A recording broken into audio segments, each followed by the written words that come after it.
Welcome to All Home Care Matters, the show where we discuss all things home care, with discussions on important age-related matters and topics. Brought to you by Enriched Life Home Care Services, the #1 rated home care provider in Michigan by Top Rated Local.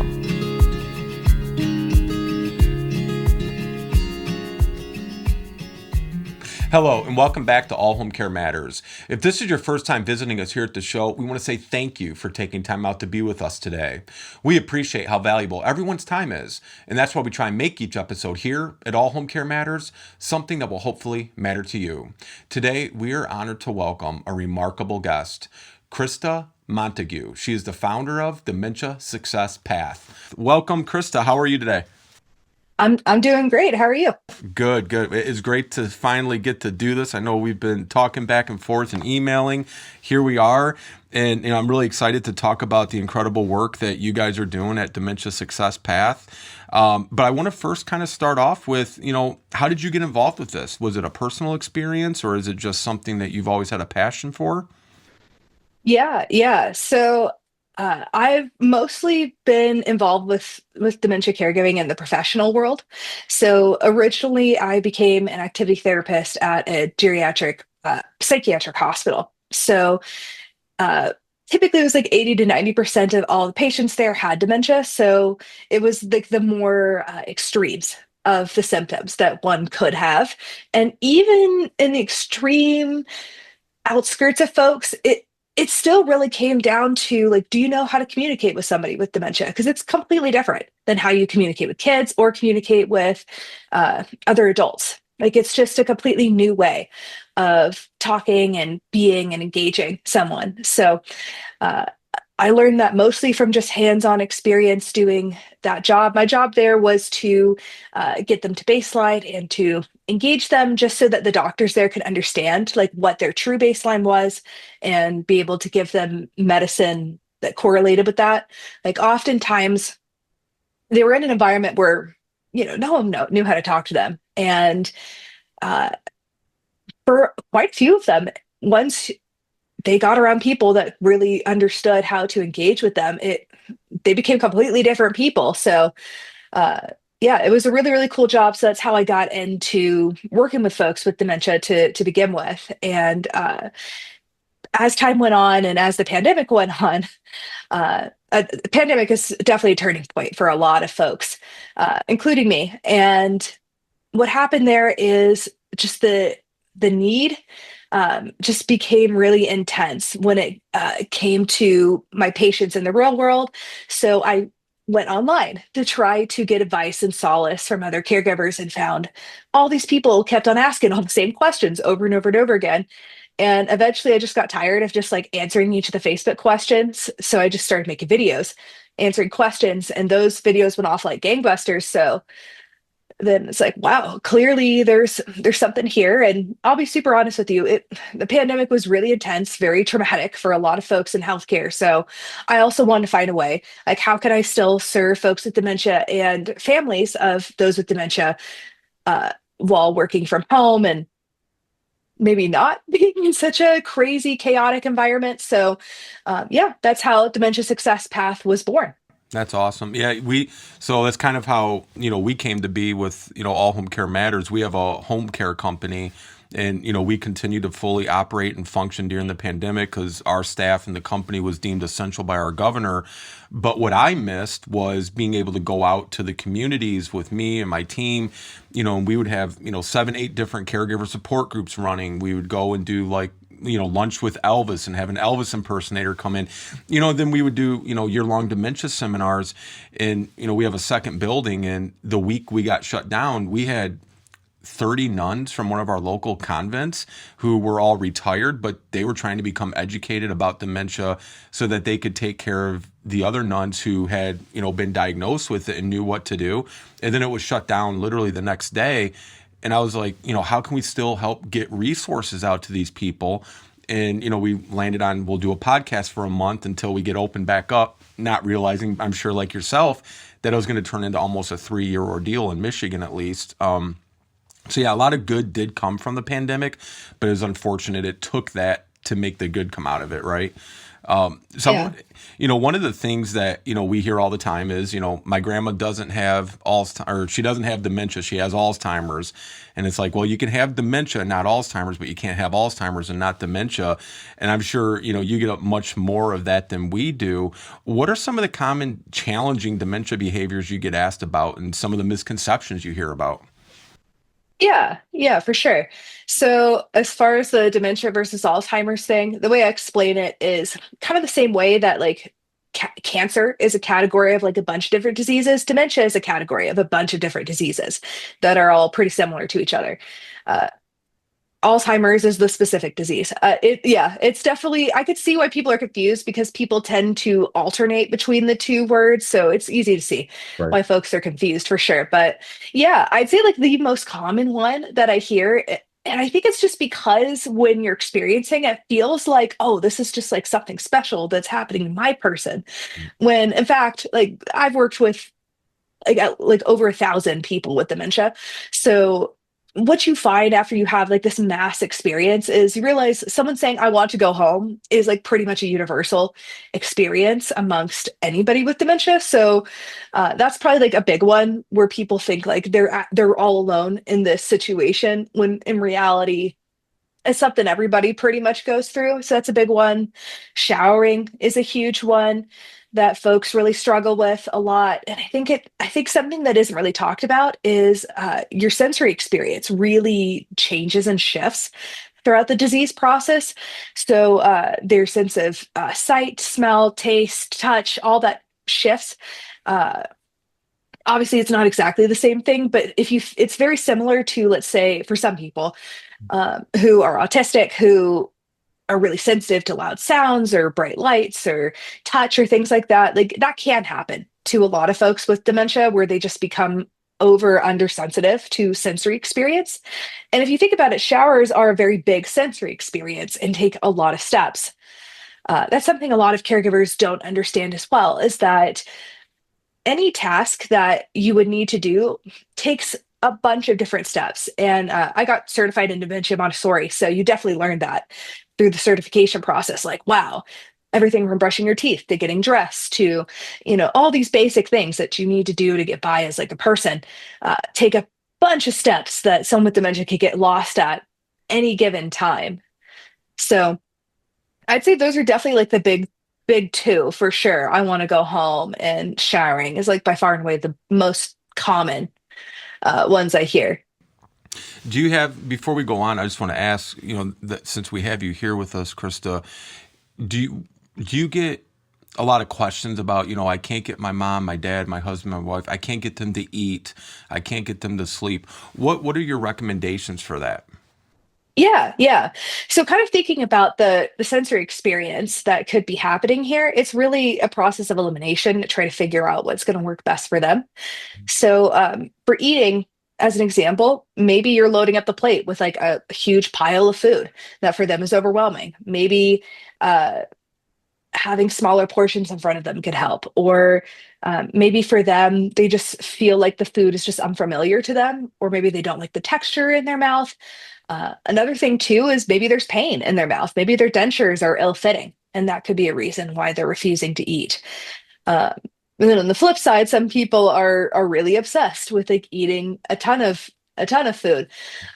Yeah, so I'd say definitely the best. I mean, the ideal would be working with a dietitian that's familiar with dementia. And in my group, I've had a couple of dietitians that are familiar with dementia to teach us, and that's been super super beneficial. But really, what's there is eating is such a sensory, cultural, social experience for a lot of people that it can definitely be a bunch of trial and error before you find the silver bullet for your person with dementia. Like one of my most popular videos is like a red plate video, and I think it's just because people like to think I just have to buy this one thing and all my problems are solved, and it doesn't quite work like that. I think what's there is the red plate is really speaking to their visions changing. So having food in the plate be contrasting really helps them be able to like see the food that's there and like understand like, oh, this is food in front of me. Uh, so that's the lore of the red plate. Yeah, I don't know why it always surprised me every time that that video goes gangbusters online, but I think that's what's there is a lot of us just want to believe that there's just like a easier, simpler way to deal with the problems, and sometimes there is, and honestly, sometimes there isn't. Just Right. kind of depends. Yeah, I like to say, and I'm sure you've used this as well. When you've seen one person with dementia, you've really just seen one person because it can affect people vastly and widely different. We've had people who will call us and end up having us help their loved one, and then we're implementing different care plans for their loved one with dementia, and they'll say, "Well, my girlfriend's mom had it, and she said this worked for her." But that doesn't mean it's going to work for you, and that I think is for us, I feel like one of the most frustrating parts about getting a dementia diagnosis is that just because it worked for one other person doesn't necessarily mean it'll work for your loved one. And, trying to get people to understand that, like, you used the cancer analogy, and I've used that one as well, where, everybody with cancer, it's chemo, radiation, different things. But with dementia, it isn't that cut and dry. Sometimes it is just trial and error and figuring out what is going to work and resonate with your loved one. For sure. Yeah, and that's why it's so important to get as many tools in your toolbox as possible. I agree with you that there truly is no like one way of being, but if there's one tip I could give that is as close to a universal tip as possible, it's that as long as your person is with dementia is at least somewhat calm. Like if they're screaming at you, this is not going to work for you. But if they're somewhat calm, maybe even just like a touch frustrated, but just still can hear what you're saying to them, getting curious about what they're experience, like what they need, what they're looking for. Just getting curious about it can make a world of a difference. And I'd say has worked for every single person that I have worked with, because I think what's there is it's easy to write off whatever they're experiencing as like, oh, this is just part of dementia. But at the end of the day, that kind of cuts you off from their humanity. Really, all dementia's done is made it more difficult for them to understand what you're saying, more difficult for you to understand what they're wanting or needing, and made it more difficult for them to start or complete a task. Like that's really what dementia's done. It hasn't taken away all the emotional needs they had before dementia. It hasn't taken away their wanting to continue to have meaning and wanting to continue to belong in our world. So ultimately just getting curious about what it is that they do believe, and then helping them bridge that gap is going to be pretty universally helpful for most people, and it helps you be nimble Yeah. to their changing belief systems Yeah. that go on. That's a great point, Krista. How excuse me, how old is Dementia Success Path now? Yeah, it's about, I would say, 5 years since we started creating content. I'd say 4 years since we started doing other stuff in addition to the content. Yeah. So about the same age as us. We started in May of 2020. We spent Oh, several there you go. months, getting everything ready. So again, going back to that, post-COVID, mid-COVID situation. But I want to really kind of focus in on Dementia Success Path because you guys are doing incredible work. I'm a fan of your reels. They're really great. We'll show some here for our viewers. Nothing wrong with my shirt. You just spilled all over yourself. You're soaking wet. We gotta change you. I said, no, I like this one. Here, I need your opinion on if this looks good. Could you try this on for me real quick? Okay, fine. Just wait a darn minute. Oh my goodness, that looks amazing on you. Definitely wear that for the rest. I do not need to shower today. You need to shower every day. Now, come on. Yikes. Here's what you could say instead. Okay, no problem. What days of the week do you shower? I'm not sure. Okay, here's my calendar and your calendar. How about Sunday before church, Tuesdays before errands? Okay, sounds fine. Oh man, I messed up. Today's Tuesday. Here, let's just rinse off real quick. Fine, all right. And I recommend everybody go follow you. We'll have all of your information in the show notes as well and up on the screen. But I want to ask you to, brag about Dementia Success Path and really, really toot your horn. What makes what Dementia Success Path has different from other dementia education sources? Because, there's a lot out there. They're everywhere. We won't name names, but you know the ones, I know the ones. What makes you guys different and what sets you apart? Yeah. So probably the simplest way to Probably the simplest way to probably that differentiates us between us and maybe other educators is that uh, we like kind of like in movies, they say you want to make sure you show and you don't tell. Mm. Uh, it's that same concept. I found that definitely when I started creating content, I definitely was more creating talking head type YouTube videos when I first started. And I just found myself taking out more and more and more explanation until eventually it just got to before, after skits. And that just went off like crazy. And I think what's there is people like to see themselves Mm. in the examples that you're putting out there, and they like to have an idea of like, okay, this is what I would say, or okay, this is what I should do. uh, and while like because before I started too, primarily the content out there was like a lot of scientific explanations of stuff, and that's great stuff. I think that's really important to be put out there. There's certainly smarter scientists out there than I. Not that I'm a scientist, but just like there's smarter people out there than I. But I think what sets us apart is not that I'm necessarily telling anybody things that they couldn't find other places. It's more just I try to communicate it in a way that is Relate. as easily digestible and relatable as possible. Yeah, for sure. No, I agree with that. I mean, you're doing almost like the everyman skit, right? Where, I think of some books, and I, again, won't name names, that people say this is the Bible of dementia care, Alzheimer's care, but it's almost too high level where the person that's just trying to make it through the day can't really relate to it. They're using phrases, terminology, scientific facts and data, and people just want to know, how do I get my loved one to go to bed? They don't need all of the ins and outs because it's not going to be applied to their situation. So what you're doing, you're applying it to the everyday person and what they're going through, which is what I think is really a tremendous part of your success. In talking about those challenges, I want to talk about some of the primary challenges that most dementia caregivers are facing. Yeah, yeah. What would you say are some of their most difficult primary challenges? And if you have Yeah. recommendations for, how they can navigate through it, that would be helpful too. For sure. I'd say the first thing is no one tells a caregiver when their loved one first gets diagnosed. You are taking a parenting level responsibility. Like essentially, welcome to parenting 2.0. If you are the primary caregiver, anyways, because there's like a tremendous amount of paperwork, there is a tremendous amount of hoops you have to jump through.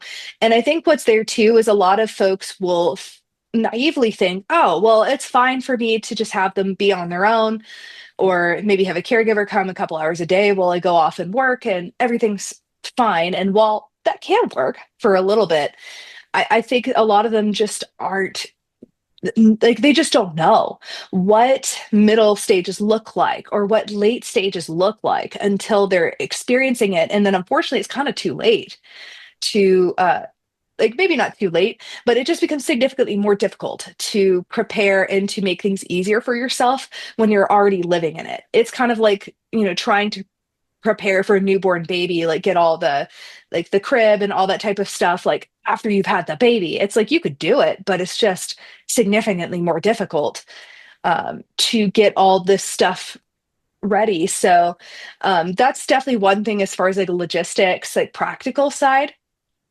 And my group definitely provides resources for definitely our members for sure with that stuff, but also, in our big open workshops for free, we've provided some resources for folks for free on what later stages look like, what middle stages look like, what are the basic questions you need to be asking yourself as far as care. So we've talked about that, and I've had experience in home health and senior living as well. So I've worked in all different places in the senior industry when it comes to that type of stuff. And it's just like a whole world that people just don't get introduced to until they're thrown into it. So I'd say that's probably one really big challenge, the logistical challenge. And then the other piece is the day-to-day challenge, which is they have no idea how, like maybe they've been married to this person for 40 years and they've been talking to them for a very specific way, or maybe it's their mother and they've been talking to this person their entire life. And they're just, it's hard for them to go from like, okay, I've go from talking to them in this specific way to a completely different way. Like that's a big leap for a lot of folks. Or you need to act around them different, where it's no longer like a give and take relationship as much anymore. And now it becomes almost like a parent child relationship, as far as the dynamics go, like the power dynamics go. Uh, so that's really challenging for a lot of people to deal with. And I think there's a lot of uh, denial, understandably so, because it's just overwhelming if you try to take in the scope of everything. So my advice I give, like I'll start with the logistics advice, is I tell them, okay, you don't have to necessarily do all the things all at once, because quite frankly, you don't know what's going to happen. Everybody's journey is a little different. So maybe we want to start with definitely getting an elder attorney, or if, understandably so, it's like a couple $1,000s to get all the paperwork done with an elder attorney. Like at least maybe do like one session with them so that at least you're on the right path to do it yourself. And I mean, if you absolutely have to, there's like online resources to draw up this paperwork yourself, like power of attorney, like a will, all that type of stuff that you would need to make the financial and medical decisions. Like just being married to somebody doesn't necessarily guarantee that you are going to be able to do what you need to do with finances, with medical decisions. So it's important to get that done as soon as possible. If you don't, like if you have that wait for too long, what can tend to happen once they lose any moments of lucidity is you have to go through the court system and try to get guardianship or conservatorship if you're in California, in order to have these decisions. That's a longer, more expensive process. So I would say start there with that paperwork first, and then from there too. Maybe this second logistical thing I would do if you're earlier stages is either sit with that elder attorney or get a financial planner that specializes in long-term care and really take a look at all their finances and what's possible as far as their care. If they need very minimal help, if they need some help, like they can't live independently anymore, they can do some things themselves. And then when they need total help, like they need 24/7 care, what are you going to do for all those situations? How are you going to pay for it? Like, it pains me that this is a conversation we have to have here in the US, but people are shook at how expensive memory care, nursing home care, assisted living care, home health, all of that is just wildly expensive for the average person. So yeah, like a lot of folks. So, and then that's where things like Medicaid come in, because it's not Medicare that like, or your health insurance that pays for any of this. Like, unless you have long-term care insurance, which is something entirely separate from home health. Anyways, I could go on about this all day. I'm actually doing a whole workshop on it for my members this Thursday, because it's just so important for folks to know. But yeah, like probably the simplest way to look through it is like POA. How are you going to pay for some care? How are you going to pay for total care? Like really, if you dive into those three things, I think you're going to be fine as far as planning goes. Yeah. And I would say too, I'd just add to that, finding out what your loved one's wishes are for the amount or the extent, of care, the extensive care that they want to receive. Would they want to be on a feeding tube? Do they want to have resuscitation? And so that's going to be a good workshop, Krista. And I love when I hear people doing those, because you mentioned the baby analogy. I add to that analogy and say, we all plan and prepare for that baby, but we don't plan and prepare to be a caregiver for a loved one. It's just something that you wake up sometimes and all of a sudden you are, and you're caught flat-footed because you don't know about all these things that you're sharing. So thank you for doing that. Hello, everyone. Lance here. I want to take a moment today and thank our sponsor, Opteal. Clean, calm, comfortable. If fragrance-free is a must for your care routine, Opteal's unscented wipes deliver a gentle, dignified clean with zero irritation and no overpowering smell. Each extra-large wipe is infused with soothing aloe and vitamin E, making every cleanup quick, safe, and kind to sensitive skin. No rinse, no residue, just reliable freshness, whether at home, bedside, or on the go. Caregivers trust Opteal unscented wipes to support dignity and comfort day and night. Opteal, the fragrance-free wipe that's soft on skin, tough on mess, and always on your side. Visit Opteal.com today. want to go to another one, but I'm going to add to this question. It's, what are some of the common questions caregivers who follow you end up having or ask you about? But before you answer that, I want to know, what has been the toughest or the hardest question you've received? Yeah. I guess it depends on if by hard you mean like logistically difficult or Whatever. emotionally difficult. I'll let you pick whatever one Yeah. out of the probably, hundreds, if not thousands of questions you've received so far, what one has stood out as, that one really, that tested me, or that one really hit me hard, or, I still think about that one occasionally, or, anything you want to cover is fine. I was just curious. I always like to Yeah. hear what, people, in our positions, questions that we get that might be a little more difficult emotionally, financially, logistically, however you want to take it. Yeah. I'd say the hardest is probably emotionally. I'd say what gets me the most is like definitely the spouses, which, and the reason why is because, when it's your mom or, somebody that's like a little bit more of a distant family member, uh, it's easy to be just like, yeah, this is really hard and it's a lot and it's a lot to go through, but it's like the fabric of like your future.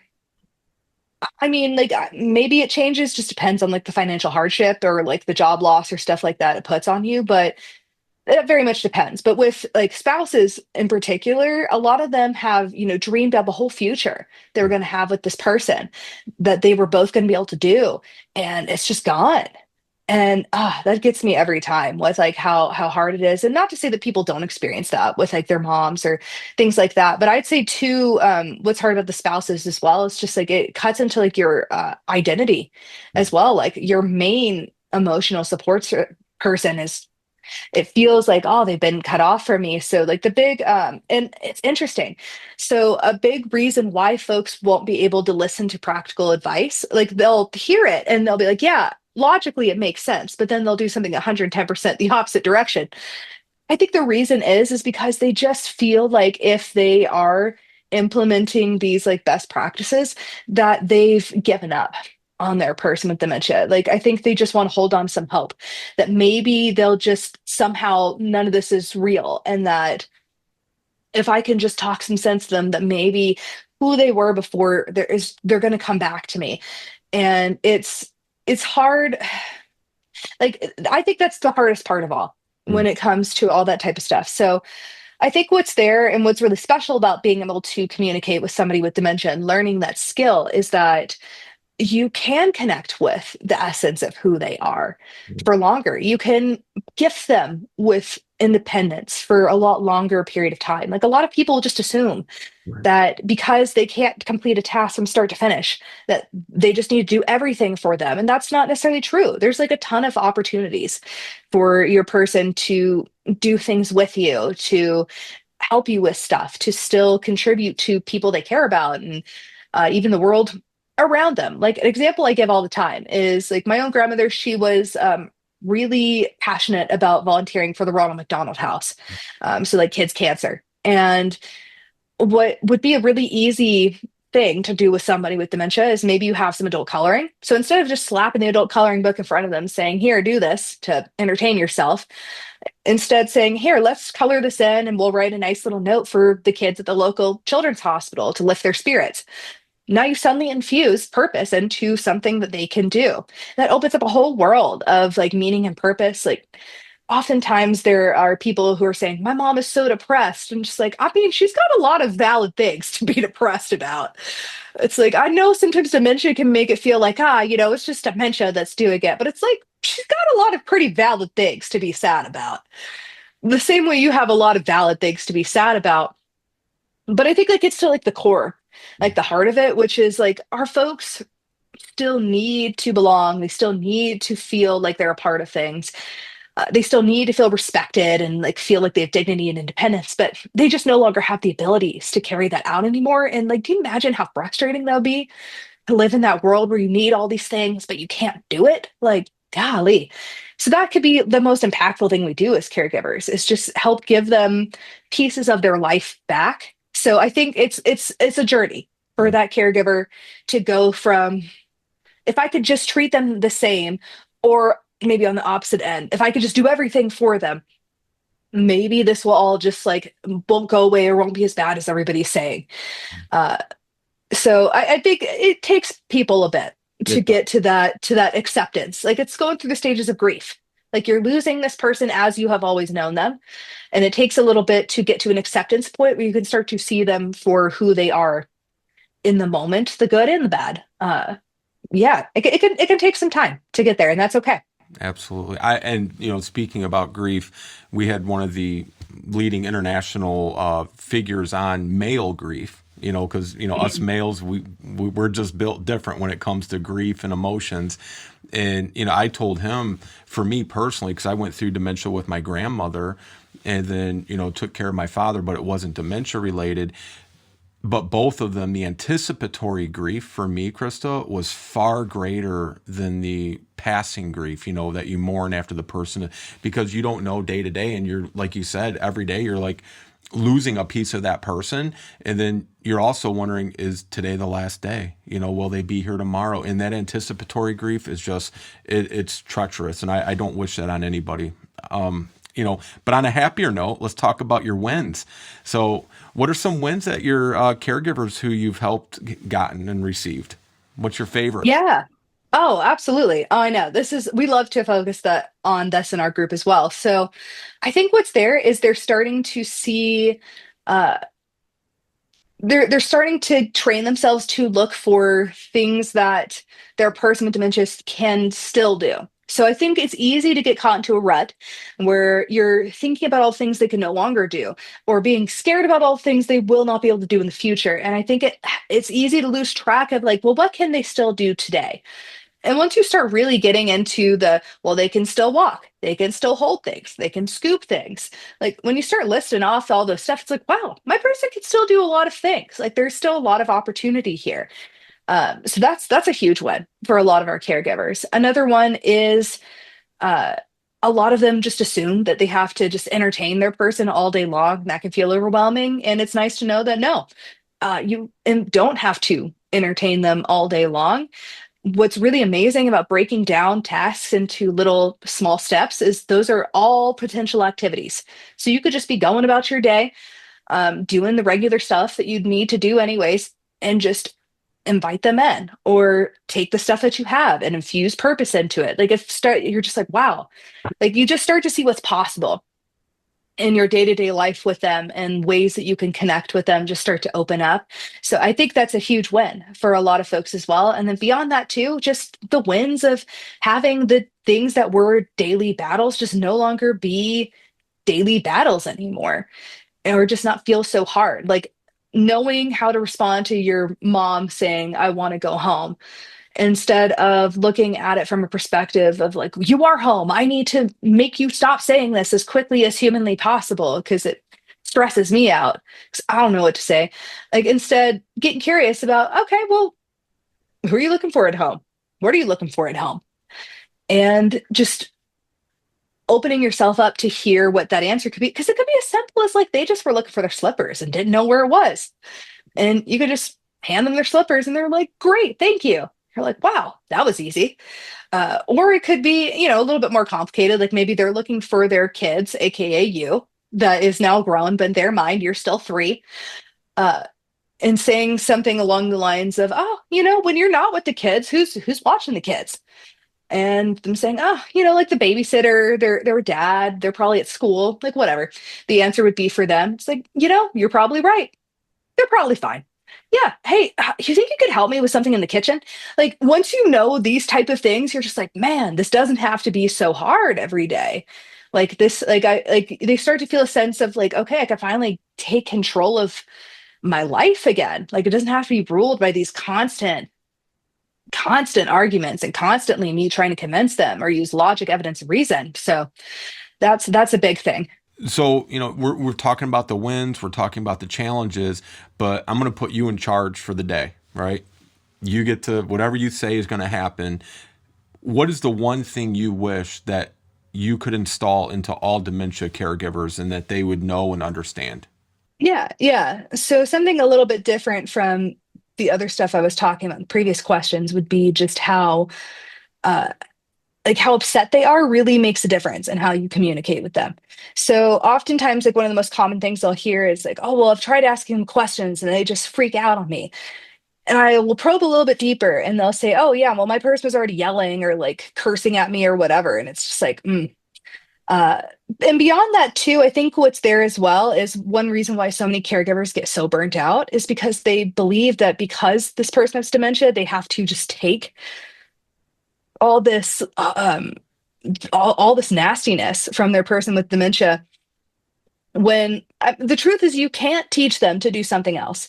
But what you can do is put boundaries for yourself. So if someone, I learned this working in geri-psych, which is if they are screaming, cursing, like getting riled up, it's almost like looking at that person like a fire. They need kindling, they need oxygen to keep that anger going. And if you take that out of the room, then inevitably it's going to die down. Like they are going to forget why they were so mad in the first place. Like maybe those feelings will linger a little bit longer, but ultimately it's going to die down. So being able to have those boundaries for yourself, I think would be really revolutionary for every caregiver.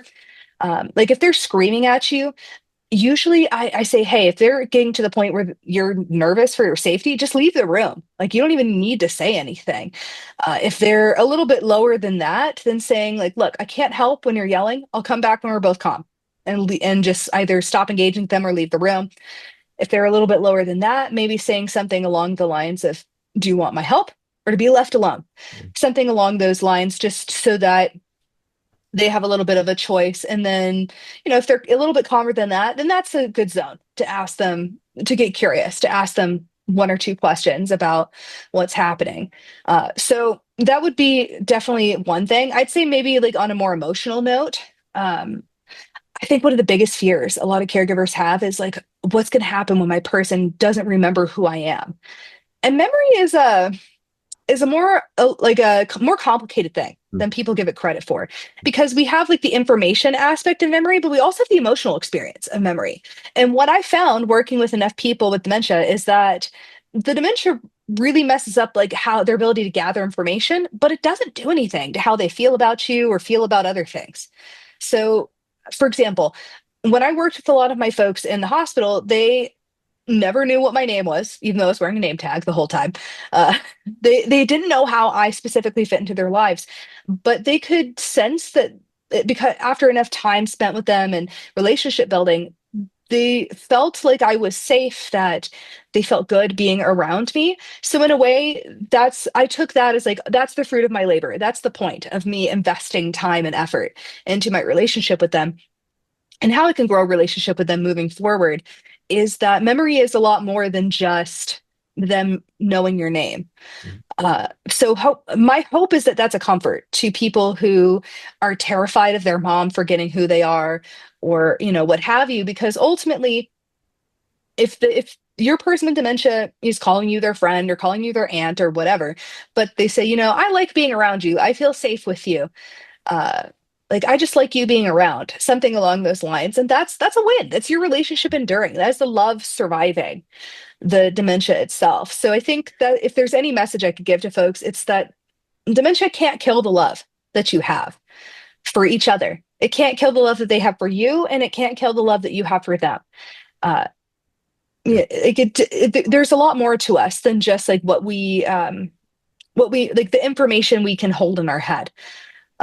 And I know that sounds like a weird thing to say, but it's just like we think that we are logical beings that like sometimes feel, but dementia reveals the reality, which is we're feeling beings that occasionally use logic. Like that's just who we are. Yeah, no, that's good. And one thing I like to tell people too, Krista, and I'm sure you say this, don't be mad or hurt at the person, be mad or hurt at the disease, because it's the disease talking and doing these things, not the person that you know and love.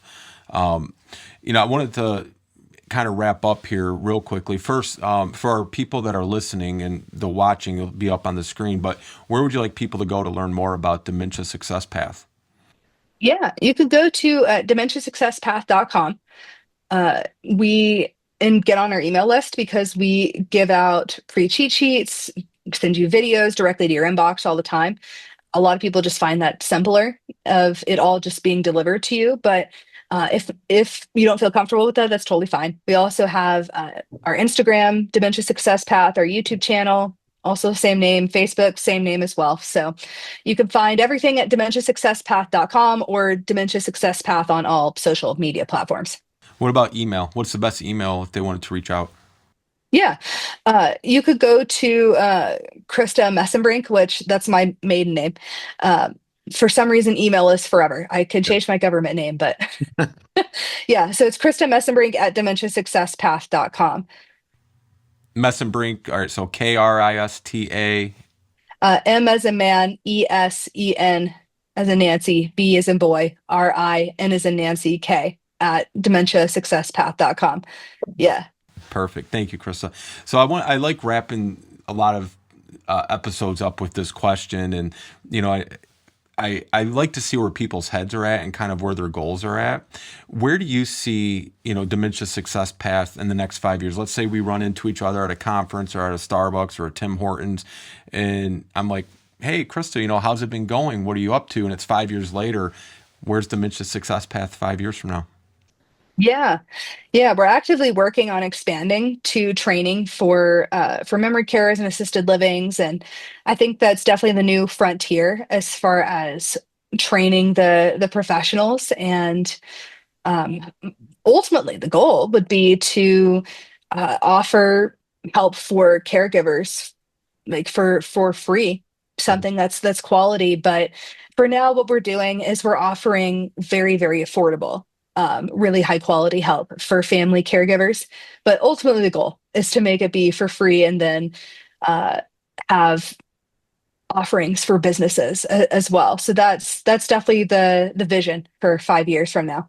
Perfect. Well, Krista Montague, founder of Dementia Success Path, thank you so much for your time today, and especially thank you for all the incredible work that you guys are doing there to support these caregivers and loved ones living with dementia. We look forward to supporting you guys and helping out any way we can in the future. Awesome. Thank you.